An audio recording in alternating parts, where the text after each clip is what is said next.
Welcome to Century Cable's Election 1990 special. On June 5th, if you're a Republican, this program is a must. We have one of the candidates running for Lieutenant Governor, State Senator John Seymour. Hello, Senator. Bill, thank you for having me. Welcome to the show. As you know, the Republicans have a hotly contested race for Lieutenant Governor, State Senator Marion Bergensen, who we've done a half-hour special, and State Senator John Seymour, both from Orange County.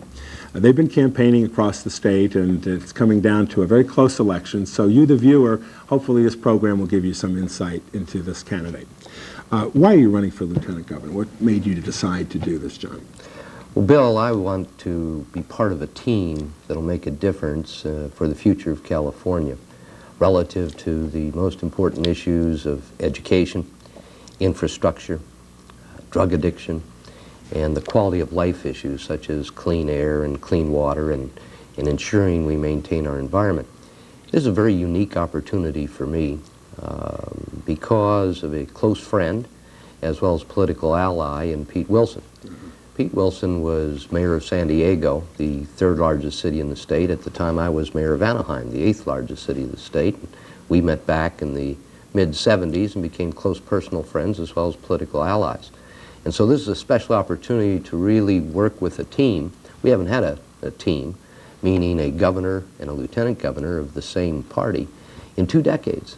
And so this is a special opportunity for me.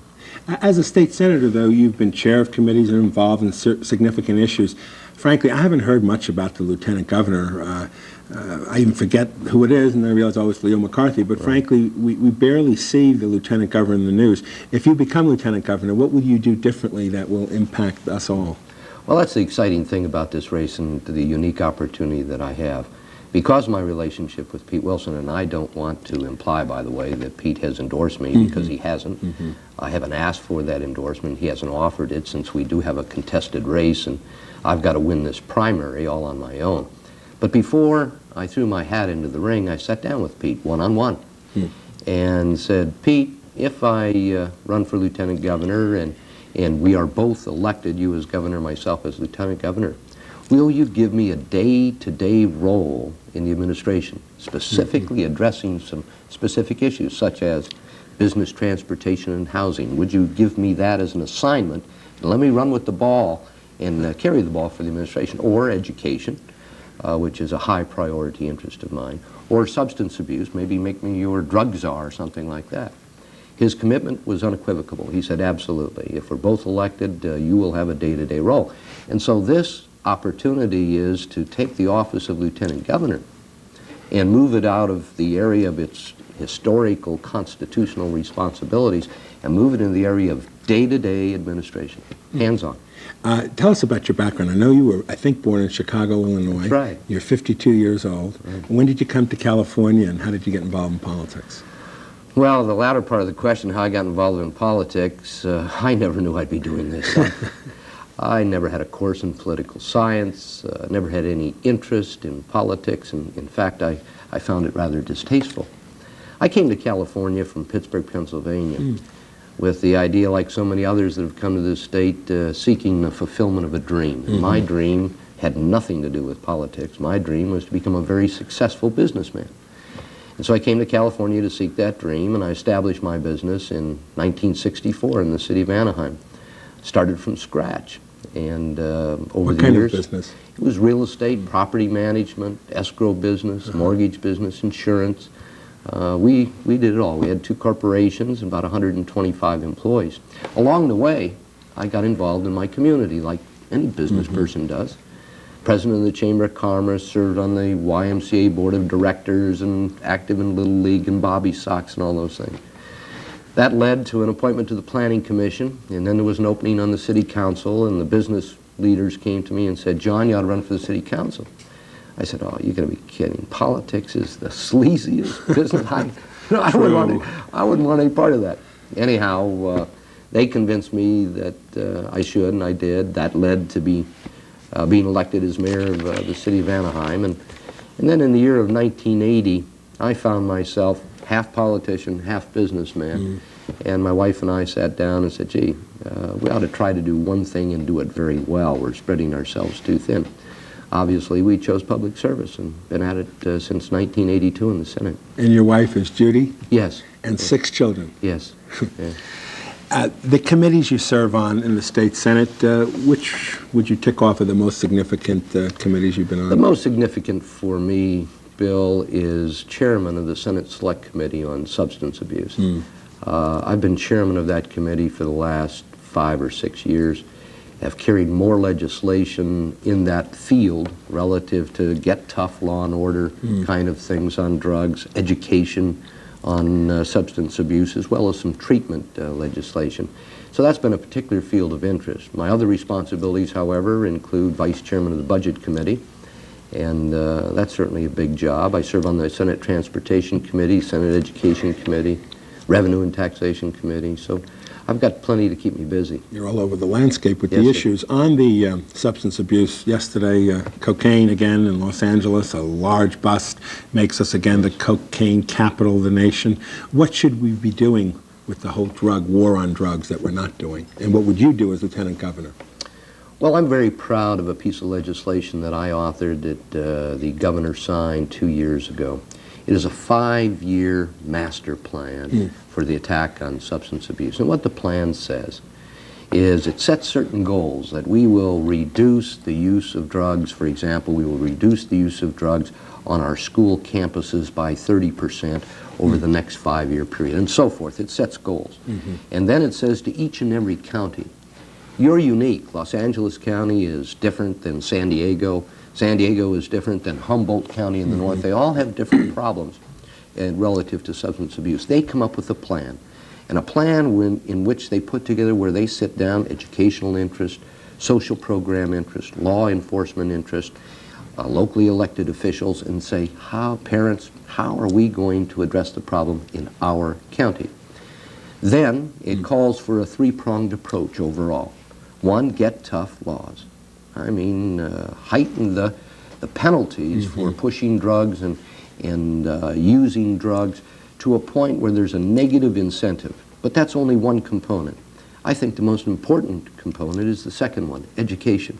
That's why I was co-authored a legislation that would require substance abuse education beginning in kindergarten. The average age for introduction to drugs is 4th grade. Incredible. So we got to get down there right in kindergarten and get to those kids so that they go beyond the slogan of just say no. That's a nice slogan and it's helpful. But we have to get these kids educated to the point where they develop the self-confidence and self-esteem and they say, hey, I don't want that junk. I got too many things I want to do with my life and I'm not going to use that. Then the third component, of course, is treatment. And I've offered legislation that would offer tax incentives and tax credits to the private sector to offer their employees who may be addicted to drugs or alcohol treatment programs. And so it's treatment, education, as well as get tough laws. Sounds right to me. Marion Bergensen, your opponent, what would you say to the viewer watching this program, the differences between the two?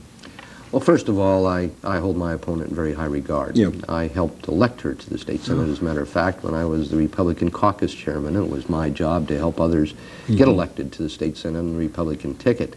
So I do hold her in high regard, but when you look at qualifications and background and experience, I think my qualifications are better. 18 years as a businessman, starting from scratch, 2 corporations, 125 employees.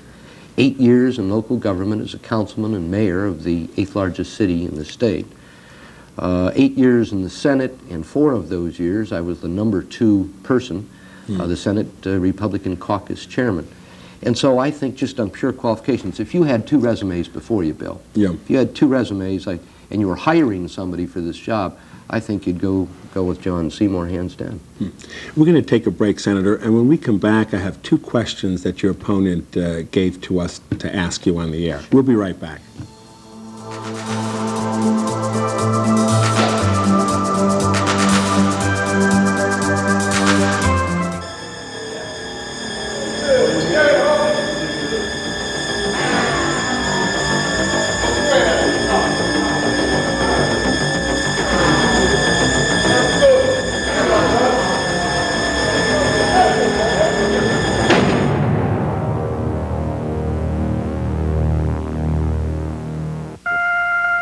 The homeless are not hopeless. A message from the Los Angeles Mission.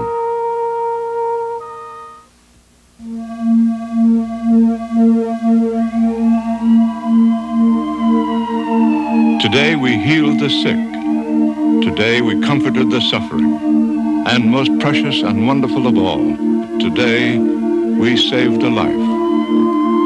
Give so that we can do more and more. Give to your local nonprofit hospital. Give to life. The National Association for Hospital Development.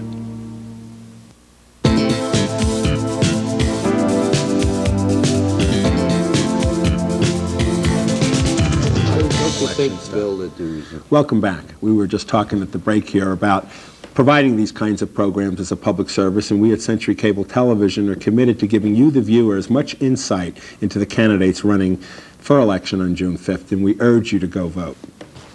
Senator, let me start off with this question. In a May 12, 1990 United Press International story called Integrity is Key Issue in Lieutenant Governor's Race, many questions were raised about legislation you authored or supported as a state senator. Specifically, how do you respond to the fact that in 1982 you cast the deciding vote for a bill forbidding cities to ban dangerous fireworks? This bill was sponsored by firework magnate W. Patrick Moriarty, who was later convicted of political corruption charges. As mayor of Anaheim, you had opposed the same bill a year earlier. What made you flip-flop, says Marion Bergensen? Well, in the first instance, I didn't flip-flop. In the second instance, my opponent trying to tie me to some scandal that did take place. There isn't anything to that. There was never any question of my integrity in the entire issue, but relative to the issue. Yeah. As mayor of Anaheim, when that bill was first introduced, and that bill was introduced a full year and a half before I went to the state Senate, and it was my understanding that in its first version, the bill would remove all local control, prohibit a city council from making any decision relative to the use of fireworks or banning fireworks. I opposed that, and I'd oppose that today. After I was elected to the Senate, the bill had been amended significantly, and what the bill said was, this bill will prohibit a statewide ban of safe and sane fireworks, and a city council will not be permitted to have a citywide ban. On the other hand, city council will be permitted and will have local control to ban safe and sane fireworks if it portends a hazard, a fire hazard. So in those areas of a city where it could, let's say you had a rural area or a heavily brush area or a heavily urbanized area where there would be risk to fire, then in fact the city council would have the local control to ban fireworks. And so I supported that. So then it wasn't a flip-flop per se? I certainly don't look at it that way. Okay, her second question gets a little more difficult on this one. You state that you flip-flopped on the abortion issue because of the changing political climate. If the Supreme Court were to rule that only the states could make the determination about the death penalty, and the polls show that there was a change in the political climate and people now oppose the death penalty, would you then switch your position on the death penalty as you did on abortion? Well, my opponent has charged me with flip-flopping, and that's not a fair charge. First of all, to the death penalty. I've always supported the death penalty. As a matter of fact, I'm the author of legislation that asks for the death penalty for drug kingpins, so an expansion of death penalty. I'm also a statewide co-chairman of the Crime Victims Initiative. They'll be on the ballot on June 5th, and that asks for an expansion of the death penalty. And so I think my record's very clear on the death penalty relative to this issue of freedom of choice. I was born a Catholic and raised a Catholic, Bill, and I never had to confront the issue of abortion until I decided I was going to run for the state Senate. And I got two forms in the mail, one from the pro-choice people and one from the pro-life people. And they said, we want to know where you're at, where you're going to vote. I did a lot of soul-searching at that time, and since I was personally opposed to abortion and coming from Orange County, it seemed to me that a logical position would be to oppose abortion, except in the cases of rape, incest, or endangerment of the life of the mother. So I went on my merry way for the next 8 years, almost being in a safe cocoon, casting my votes pro-life right down the line, never being challenged intellectually or any other way. Then the United States Supreme Court in July of last year came out, and in essence what they said is, we are going to throw this whole issue back into the 50 states. And I said, a month later, I'm going to rethink this entire issue. I'm going to take a whole new look at it. So I sat down with the best I could find of pro-life interest, of pro-choice interest, of constitutional lawyers. And during the month of August, I evaluated what I saw was a coming wave of legislation that would not just legislate on the issue of shall abortion be legal or illegal, but all the sub-issues: who, what, when, where, under what conditions. And I said at that particular point, and I announced my position and change in position, that if this is going to be the future, we're going to get down into all those details and legislating those details, then I, for one, am no longer going to impose my religious or my personal views on every woman in California. And I'm going to defend the right of a woman to exercise her freedom of choice and go one step further, ensure that poor women are not denied that same freedom of choice of every other woman in California. Now, my opponent says, well, you flip-flop. Yeah. It's true, I changed my position, but it certainly was not a flip-flop. I made the decision when it wasn't popular. That issue was really not tested at the polls. I announced my change in position in September. The first test of the issue was in the governor's race of Virginia and the governor's race in New Jersey. That was in November. And then, of course, in California, Lucy Calea down in San Diego, that was December. And so I made the decision when it was hard to make the decision. In fact, many people, rather than chastising me, have said it took a lot of courage to come out front and lay the cards on the table and be up front with the voters. With that San Diego experience that you just alluded to, the Catholic Church itself came out with a position on that. Have they, since you are Catholic, come to you and say, what's going on here? No. No, they haven't. I think it'd be a mistake to do that because I don't think people want religion into politics. We've got too much of that today. Yeah. But this threat of an onslaught, a wave of legislation on all these issues, we see it happening in Idaho, in Minnesota, in Florida, even in Guam, and now in California. And I just think it is ironic. It is ironic that in a period of history where freedom is breaking out all over the world, and take Romania, women who have been subject for decades, subject to communist rule, denying them their freedom of choice. Suddenly they have their freedom of choice.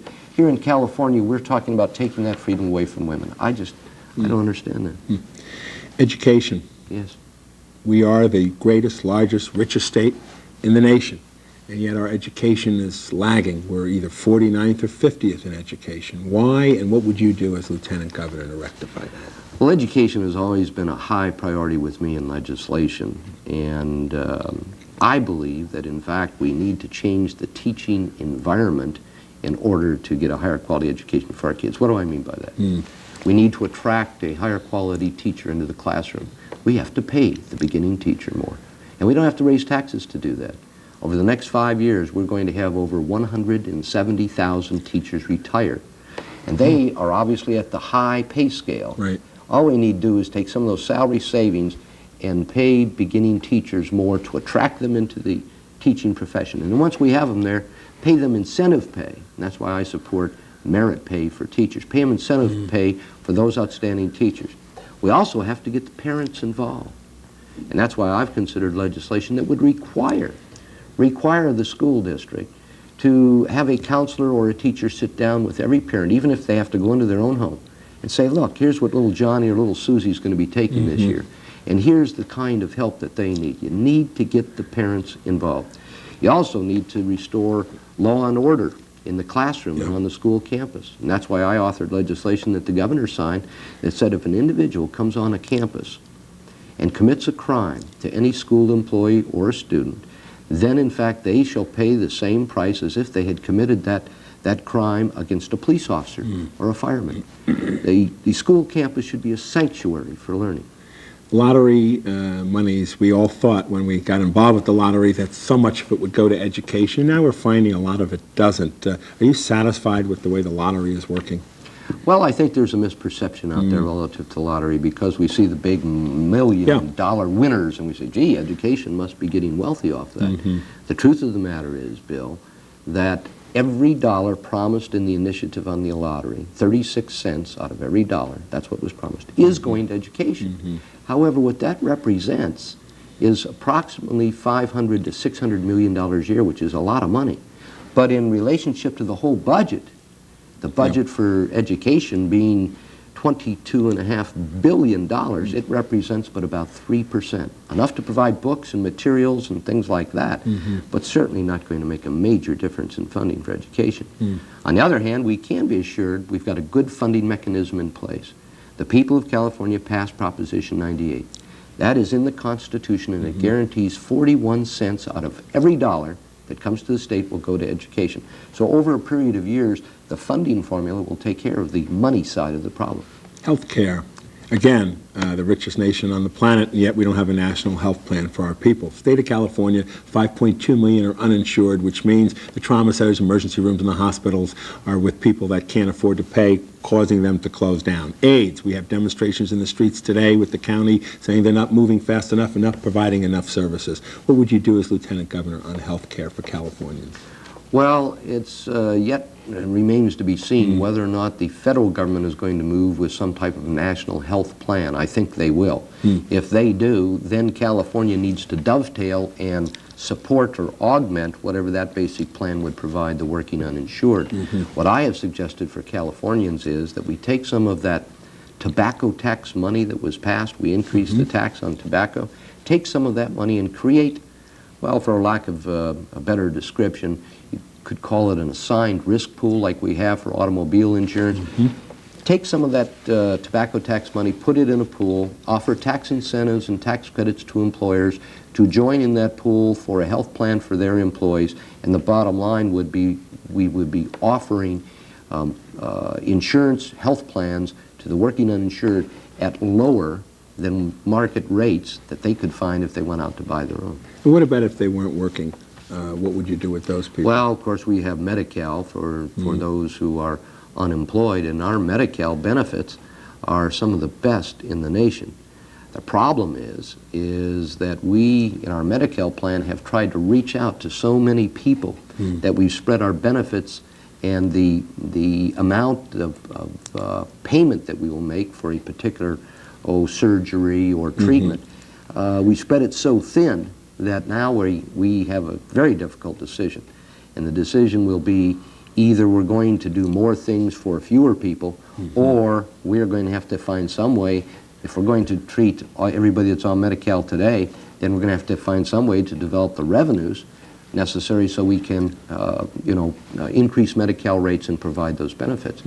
Now, how can we do that? Well, we have a ballot proposition, Proposition 111, and I support that proposition. That will give us some flexibility in our budgeting, but yet put a limit, a ceiling on government spending. And talking of the budget, the governor has said that it looks like we might have a $3.6 billion shortfall of roughly a $54 billion budget. Yes. We've seen one of the Democratic candidates for governor, John Vandekamp, yesterday list how he would raise the money and cut back on projects and programs. What would you advise the governor, if you become lieutenant governor, on dealing with this shortfall? Well, as vice chairman of the budget committee, I've served in the budget conference committee 5 times now, where all the negotiating takes place and the trade-offs take place and the priority setting in the budgetary process take place. So I think I've had some experience there.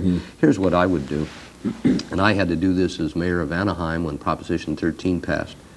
First, you freeze hiring. You put a freeze on. Don't hire any more people.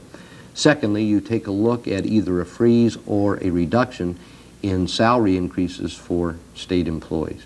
Thirdly, you put a freeze on any capital improvement purchases that you're going to make. I'm talking about machinery, vehicles, things like that. After you've gone through those scenarios, then you have to take a look at what you really can begin to cut, and you're going to have to make some cuts. For me, I don't believe it is politically feasible, nor is it pragmatic, to reduce the COLAs for the aged, the disabled, the blind, and people on welfare. And so that leaves an area of the budget where you're really going to have to get in and do some cutting. One of the areas where I would cut is we could eliminate a tremendous number of commissions, task forces that we have. I think we have over 150 of these. And I'll tell you, I look down that list and I see a lot of waste there. Transportation. There are 3 initiatives of the 17 on our state ballot in June, Proposition 108, 111, and 116. Do you support them? Yes, I do. Yes, I do. How about another Prop 112, which is ethics, state ethics, that talks about limiting outside income, but it also ties the salaries to some judgeship that brings it up to about $86,000 a year. Do you support that? Well, I support the ethics portion of it. I don't think it's necessary that the legislature receive salary increases. The other thing I support is a limit on the terms that we can serve. You do? Pete Shabaram has an initiative that I support and think that it would be good government to have it passed. Would you also support some campaign limits or public financing? I support campaign limits. On the other hand, I cannot support public financing. I just can't imagine the thinking about my tax dollars going to a candidate who is diametrically opposed to my philosophies. On the other hand, having gone through this lieutenant governor's race and trying to raise the necessary dollars to communicate in 30-second sound bites my message, we really have to overhaul it. And what you're doing here, by the way, is my idea of how it could be done. If, in fact... By the way, use this as your last minute because our half hour is up. Talk to our voters about and though I appreciate your compliment. What would you say to our viewers right now why they should vote for you? Well, what I would say is the reason I'm running for lieutenant governor and the reason you ought to support me is that I want to be part of the team that will keep the California dream alive. This state has been very, very good to me and my family and to many of you out there. I'm concerned about our kids and our grandkids. Will they have the same opportunity that you and I have had? Will they have the opportunity to become everything they want to be?